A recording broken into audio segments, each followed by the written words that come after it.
जैसे भगवान अनंत है, ऐसे ही प्रभु की लीला, प्रभु की वाणी और प्रभु का सर्वस्व अनंत रूप है। प्रभु के चरणारविंद से निकली हुई गंगा जैसे अति पवित्र है, उसी प्रकार भगवान के श्रीमुख से प्रकट हुई कुरुक्षेत्र की उस भूमि पर, जहां एक ओर कौरव सैन्य सागर खड़ा है तो दूसरी ओर पांडव खड़े हैं, और जिनके सारथी प्रभु बने हैं, ऐसे रथारूढ़ अर्जुन को निमित्त बना करके प्राणी मात्र के कल्याण की कामना करते हुए, क्योंकि जैसे मां अपने बच्चे को जन्म देकर उनका कर्तव्य पूर्ण नहीं हो जाता, इस जगत में ऐसी कौन मां होगी जो सिर्फ अपने बच्चे को जन्म देकर मुक्त हो जाती हो कि अब बस मेरा कर्तव्य पूरा हुआ। लेकिन जब तक जीती है, और हमारे यहां तो ऐसे ऐसे उदाहरण मिलते हैं कि मां का शरीर छूट जाने के बाद भी वो अपने बच्चे के कल्याण की कामना करती रहती है। तो जैसे मां निरंतर अपने बच्चों का लालन और पालन करती है, वैसे ही ये संपूर्ण चराचर जगत हमारे प्रभु से ही तो प्रकट हुआ है।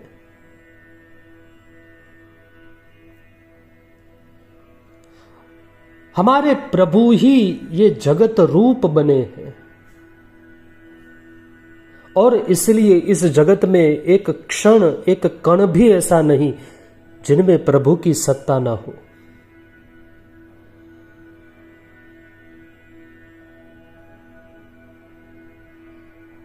सिर्फ जगत को प्रकट कर दिया ऐसा नहीं, लेकिन प्रकट करने के बाद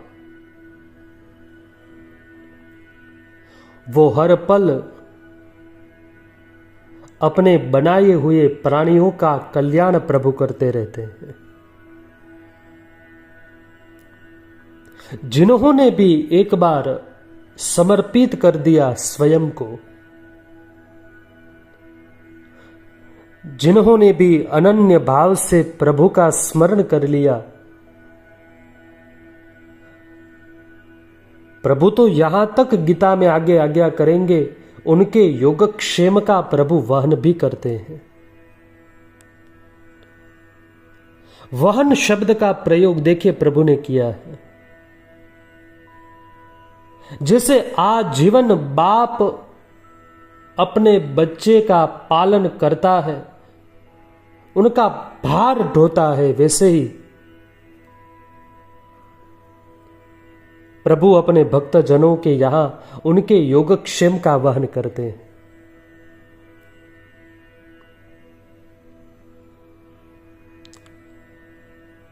अर्जुन तो सिर्फ निमित्त बना है।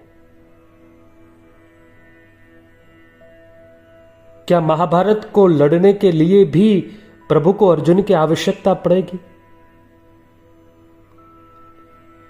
प्राणी मात्र के कल्याण के लिए भी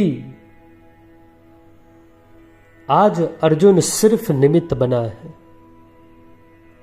और ये अर्जुन भी कोई सामान्य नहीं।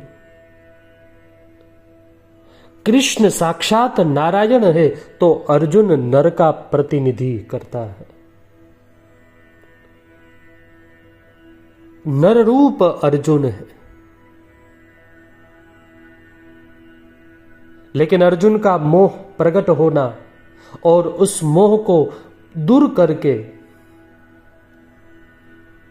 एक सभ्य समाज का निर्माण करना, ये प्रभु का उद्देश्य है।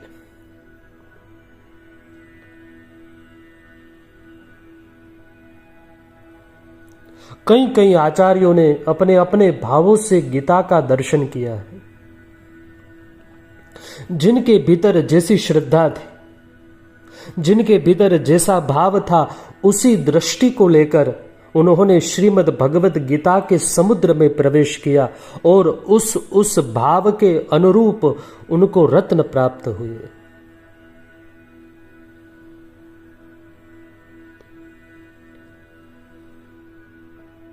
हजारों भाव गीता के ऊपर आज हमें प्राप्त होते हैं।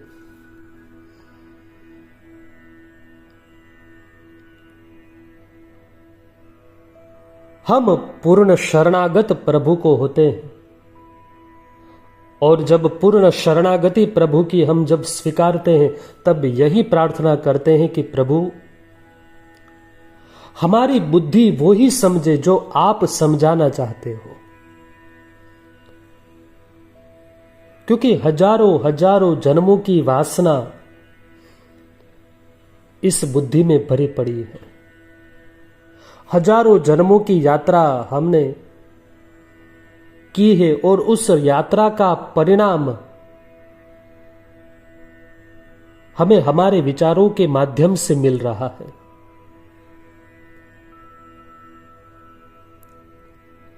इसलिए जब हम हमारी बुद्धि से गीता में प्रवेश करते हैं,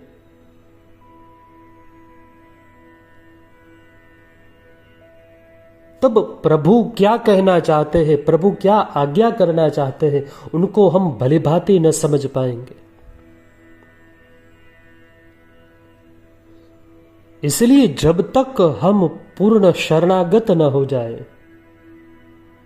जब तक हम अपने आप को प्रभु को सौंप न दे, तब तक गीता का अर्थ भलीभांति हम समझ नहीं सकते। व्यावहारिक बुद्धि को लेकर जब हम गीता में प्रवेश करते हैं,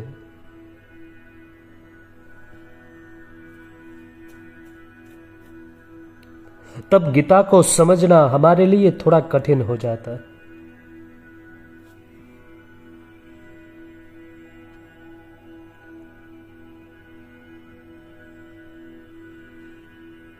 गीता हमें समझाती है कि सब कुछ परमात्मा ही है। आज जिस समाज में हम सभी रहते हैं, हम जिस समाज का आज निर्माण कर रहे हैं, जिस समाज को आज हम देख रहे हैं, वो भूतकाल का परिणाम है। और आज जो समाज का हम निर्माण करेंगे, वो समाज आगे जाकर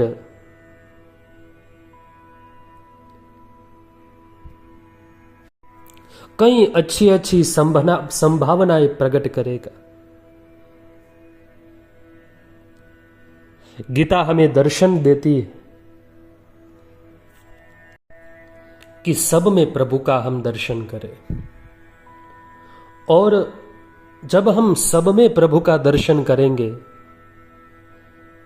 तब उनका परिणाम यह आएगा कि न तो हम किसी को दुख देंगे, न हम किसी के यहां चोरी करेंगे, न हम ऐसे वाक्यों को बोलेंगे जिनसे सामने वाले को दुख हो, न हम ऐसे विचार करेंगे जिनके विचार से हमें भी दुख हो और आगे जाकर वो सामने वाले को भी दुख प्रदान करे।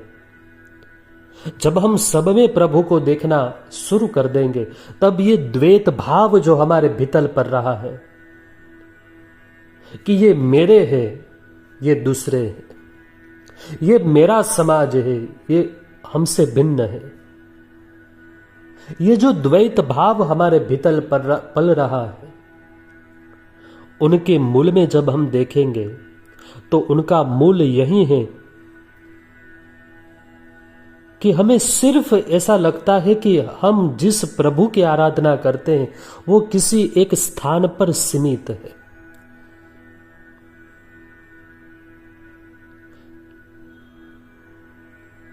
वहां से प्रारंभ कर कर हमें और आगे बढ़ना है। जब हम कहते हैं कि कृष्ण, तो कृष्ण का अर्थ ही है जो सर्वव्यापी हो, क्योंकि कृष्ण ही विभु है, जो व्यापक है, जो सर्वत्र है और जो समान रूप से स्थित है, वही तो कृष्ण है। और हम उसी की आराधना करते हैं, हम उसी की पूजा करते हैं, हम उसी की प्रसन्नता के लिए सभी ये कार्य किया करते हैं।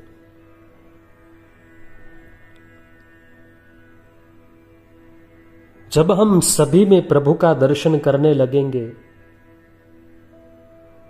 तब आप देखिए कि पूरी जो सृष्टि है, पूरा जो हमारा कल्चर, पूरा जो हमारा समाज है, एक नए रूप में हमें दिखने लगेगा। एक ध्यान होता है जो हम भीतर करते हैं, जिनमें हमें आंखें बंद करनी होती है और बाहर के सभी दृश्यों को हटा करके भीतर ही उस ध्यान को करना होता है। लेकिन वो कब तक हम कर सकते हैं? 1 घंटे कर सकते हैं, 2 घंटे कर सकते हैं, 2 घंटे शाम में कर सकते हैं। लेकिन गीता हमें सिखाती है कि सुबह से लेकर रात तक, रात से लेकर सुबह तक आप जो कुछ भी करते हो वो आपका ध्यान ही है। लेकिन वो ध्यान बनेगा कब? ऐसी कौन सी क्रिया है कि जिनको करने से हम कुछ भी करें वो हमारा ध्यान हो जाएगा? तो वो शिक्षा हमें गीता देती है। गीता कहती है कि जब हम सब में प्रभु को देखने लगेंगे, तब हम कनेक्ट होंगे उनकी आत्मा के साथ। तब हमें शरीर से कुछ लेना देना नहीं होगा। आज हर कोई एक दूसरे का शोषण करने में लगा है। आज हर कोई अपने सुख के लिए दूसरों को दुखी करने में लगा हुआ है। और क्यों लगा हुआ है? क्योंकि उनको लगता है कि मेरे प्रभु सिर्फ और सिर्फ कोई एक सीमित स्थान में है।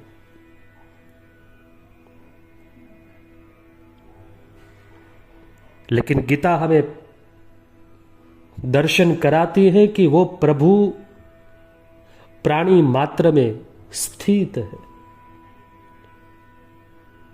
और तब हमसे न कोई चींटी के लिए हम उनका अकल्याण की कामना करेंगे।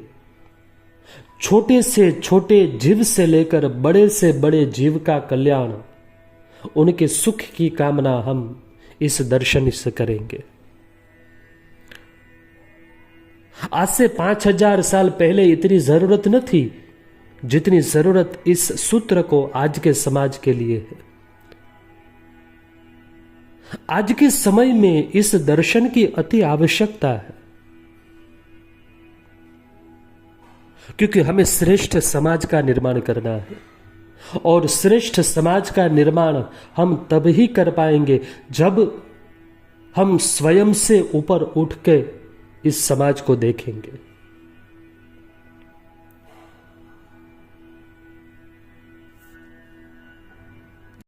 तो हम कह सकते हैं कि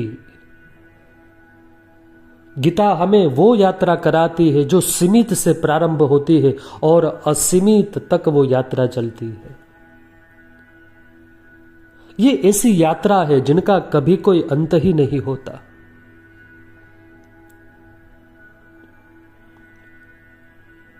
ये ऐसी यात्रा है जो स्वयं से प्रारंभ होती है और सर्वस्व में उनका विलय होता है।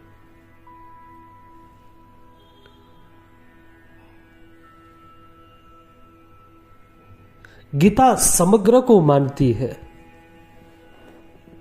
और इसलिए आप देखिए गीता का प्रारंभ और अंत दोनों ही शरणागति में हुआ है। अर्जुन को समझ में नहीं आ रहा है कि मैं कैसे मारूं इन सबको, क्योंकि ये तो मेरे ही है।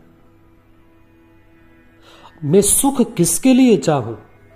अपनों के लिए तो सुख की कामना हम करते हैं, लेकिन यदि अपने ही न रहेंगे तो मैं किनके लिए सुख की कामना करूंगा? और तब जाके जब उनको वो मोह समझ में नहीं आया, तब प्रभु की शरणागति स्वीकारी और कहा शिष्यस्ते हम माम शाधि। हे प्रभु, मैं आपका शिष्य हूं, अब आप ही मुझे बताइए कि इस मोह के पाश से मैं कैसे दूर हूं। गीता हमें शिक्षा देती है कि ये जीवन प्रति पल प्रति क्षण हमें युद्ध की ओर ढकेलता है। ये जीवन एक युद्ध ही तो है, जहां हर पल हर क्षण हमें हर चुनौतियों से निकलना होता है। विद्यार्थियों के पास चुनौती है कि उनको परीक्षाओं में आगे बढ़ना है। स्त्रियों की अपनी चुनौतियां हैं, पुरुष की अपनी चुनौतियां हैं, विद्यार्थियों के लिए अपनी कोई चुनौतियां हैं। और ऐसा नहीं कि विद्यार्थी काल पूर्ण हो गया और उनकी चुनौती पूरी हो गई। वो तो चुनौतियां और बढ़ती जाती है। लेकिन क्या चुनौतियों को देखकर हम डर जाए? क्या हम उनसे भाग जाए? और भागकर जाएंगे भी कहां? क्या ऐसा कोई स्थान है कि जहां जाकर हमें कोई चुनौतियां लड़नी ही ना पड़े? देखिए, जीवन मिला है, फिर वो 50 साल का हो, 60 साल का हो या 100 साल का हो, हमें बिताना तो पड़ेगा ही।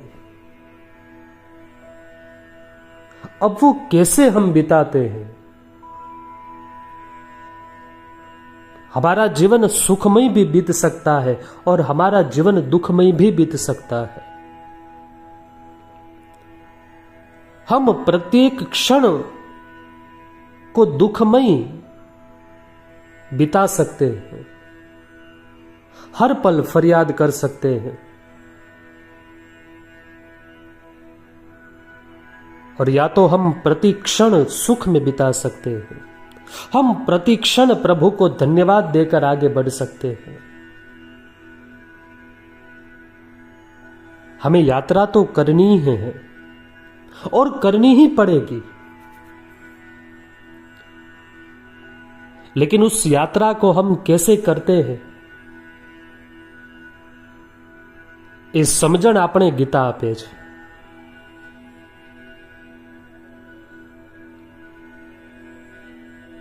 ये यथा माम प्रपद्यन्ते ताम तथैव भजाम्यहम्।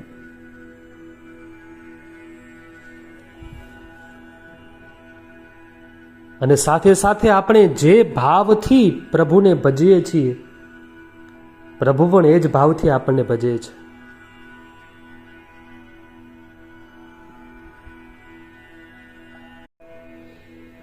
श्रीमद् भगवद गीता हमें दिव्य दृष्टि प्रदान ये करती है कि हमारे पास दूसरा कोई विकल्प नहीं, हमें कर्म तो करना ही होगा। क्योंकि प्रकृति के जब तक हम अंडर में हैं, जब तक हम प्रकृति के वश में हैं, तब तक यवश होकर हम आधीन होकर कर्म करते रहेंगे। कभी शुभ कर्म करेंगे, कभी अशुभ कर्म करेंगे, कभी मिश्र कर्म करेंगे। जो गुण जब हम हमारे ऊपर आधीन होगा, जो गुण जब हमारे ऊपर आरूढ़ होगा, हम उनके अनुरूप कर्म को करेंगे। तो हमारे पास दूसरा तो कोई विकल्प है नहीं।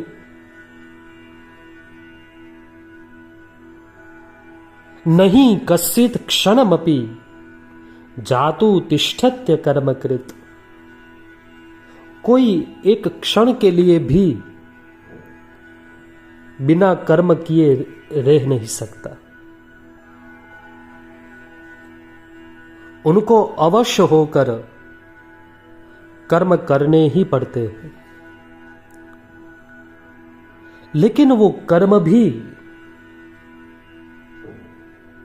हमें इस चराचर जगत से कैसे पार ले जाए, इनकी शिक्षा हमें गीता देती है। हमारे बस में नहीं कि हम ज्ञान का अर्जन करें, हमारे बस में नहीं कि हम प्रभु की भक्ति करें, हमारे बस में है कि हम कर्म कर सकते हैं। तो गीता कहते हैं कि चिंता मत करो। कर्मयोगी अपनी दृष्टि लेकर गीता में प्रवेश करता है और कहता है कि मैं कर्मयोगी हूं। क्या मेरे लिए गीता में कोई स्थान है? क्योंकि मेरे पास ऐसी निष्ठा नहीं कि मैं ज्ञान के उस मार्ग पर आरूढ़ हो सकूं। मेरे पास ऐसी शरणागति नहीं कि मैं प्रभु की भक्ति कर सकूं। न तो मेरे पास ज्ञान है और न तो मेरे पास भक्ति है। हां, लेकिन मैं कर्म कर सकता हूं। मैं कर्मठ बड़ा हूं। तो क्या कर्म की दृष्टि लेकर मेरा प्रवेश गीता में हो सकता है? तो प्रभु कहते हैं कि हां, यदि तुम कर्मयोगी हो तो तुम्हारा स्वागत गीता में है। लेकिन करना होगा सिर्फ इतना ही कि तुम जो कर्म करते हो उनके साथ योग को जुड़ा दो। श्रीमद् भगवत गीता में समता, इस समता को ही योग कहा गया है। गीता के दूसरे अध्याय का 48वां श्लोक, जिनमें कहा गया समत्वम योग उच्यते। और देखिए, योग की आवश्यकता कर्म में ही पड़ती है। योग की आवश्यकता ज्ञान में नहीं है और भक्ति में भी योग की आवश्यकता नहीं है। ज्ञान और भक्ति वास्तव में योग ही है। लेकिन कर्म जड़ है, और जड़ है सिर्फ इतना ही नहीं, वो हमें बांधने वाला भी है। और इसलिए उस कर्म में योग की अति आवश्यकता है। इसलिए प्रभु हमें आज्ञा करते हैं, योगस्थः कुरु कर्माणि। हम कर्म करें लेकिन योग में स्थित होकर। हम कर्म करें लेकिन समता में रहकर।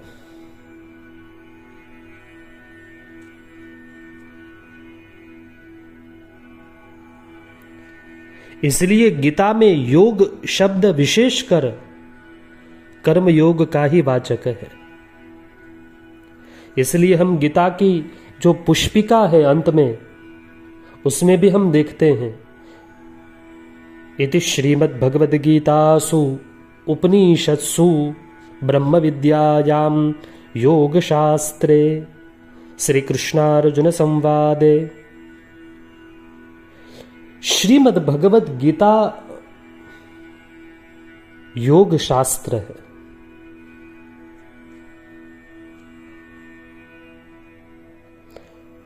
तो कर्मयोग में भी दो विभाग हमें मिलते हैं श्रीमद् भगवत गीता में।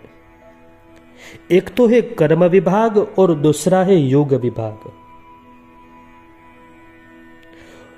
कर्म विभाग वो पूर्वार्ध है और योग विभाग वो उत्तरार्ध है।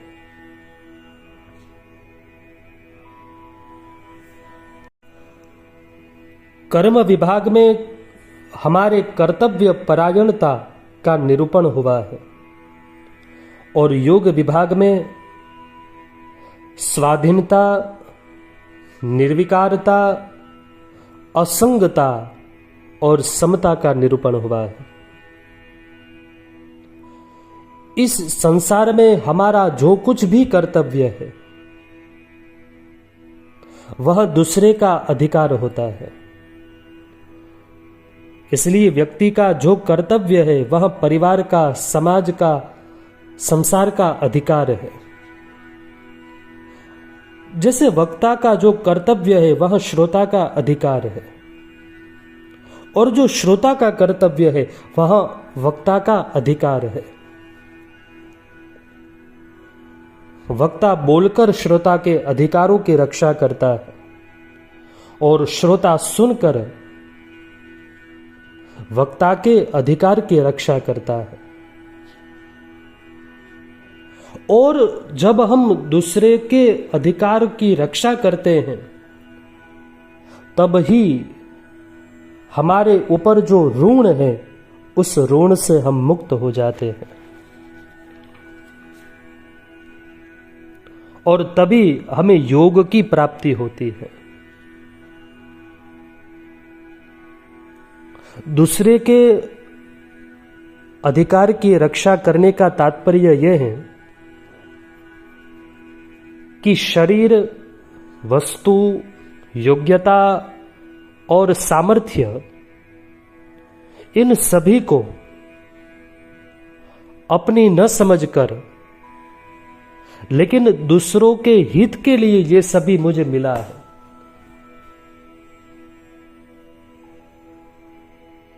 और वसुधैव कुटुंबकम की जब हम भावना स्वीकारते हैं और सबके सुख में हम सुखी होते हैं और हमें जो कुछ भी मिला है,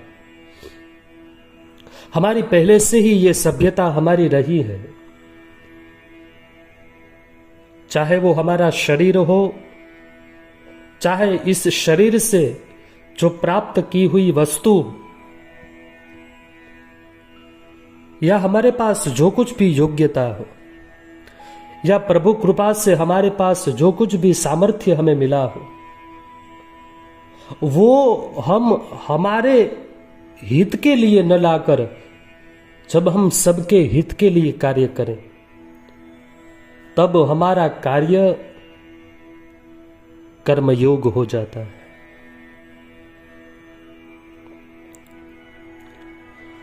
स्वयं से उठकर, स्वयं के सुख से उठकर जब हम सभी के सुख की कामना करते हैं, और हमारे ऋषि यही तो करते थे, जब भी वो प्रभु से प्रार्थना करते थे तब हमारे ऋषियों ने कभी भी अपने लिए सुख की कामना न की। जब भी मांगा प्रभु से तब दूसरों के सुख के लिए ही मांगा है। जब भी अपनी झोली प्रभु के सामने फिराई तब दूसरों के हित के लिए ही।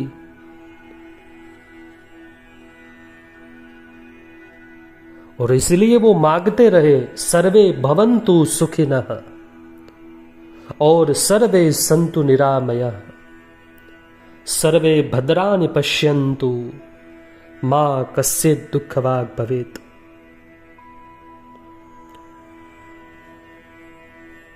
हमारा मन का स्वभाव है वो निरंतर मांगता रहता है। एक वासना पूर्ण न हुई हो तब दूसरी वासना वो मन खड़ी कर देता है। लेकिन हमें ही हमारे मन को ये शिक्षा देनी होगी कि अब मन तो सीमित नहीं है, अब तुम्हें जो कामना करनी है वो असीमित की कामना करनी है।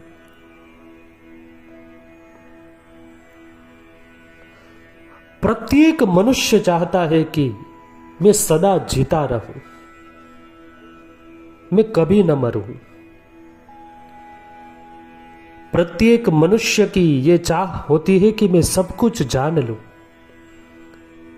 मैं कभी अज्ञानी न रहूं। प्रत्येक मानव ये चाहता है कि मैं सुखी रहूं, मुझे कभी दुख न मिले। लेकिन मनुष्य की ये चाहना अपने बल से या संसार से कभी पूरी नहीं होती, क्योंकि मनुष्य जो चाहता है वह संसार के पास है ही नहीं। अब हम मेडिकल स्टोर के यहां जाकर कहे कि मुझे 2 किलो गेहूं दे दीजिए, तो मेडिकल स्टोर वाले हमें कहेंगे कि क्या आपने बोर्ड नहीं देखा? क्या आपने नहीं देखा कि यह बोर्ड किसका है? यहां सिर्फ औषधि मिलती है, यहां सिर्फ दवाइयां मिलती है। प्रभु ने तो पहले ही इस संसार के ऊपर बोर्ड लगा दिया है, दुखालयम अशाश्वतम। यहां सुख दे सकते हैं लेकिन सुख मिल नहीं सकता।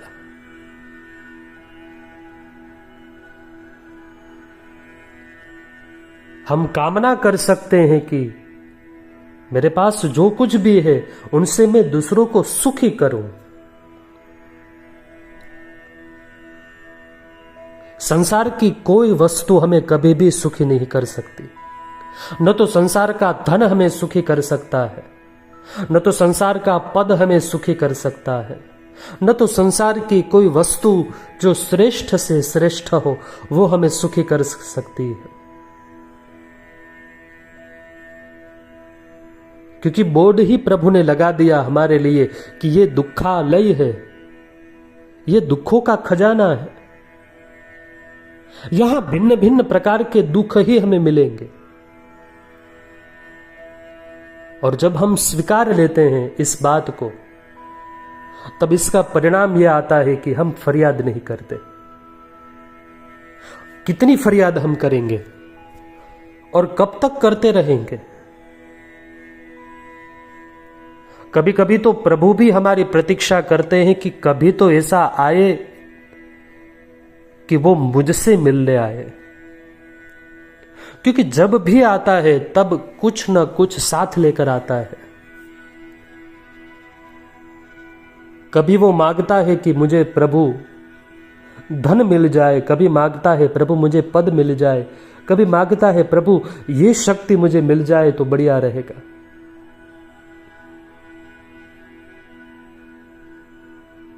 प्रभु भी तब ही प्रसन्न होते हैं जब हम सिर्फ और सिर्फ प्रभु से मिलने जाएं।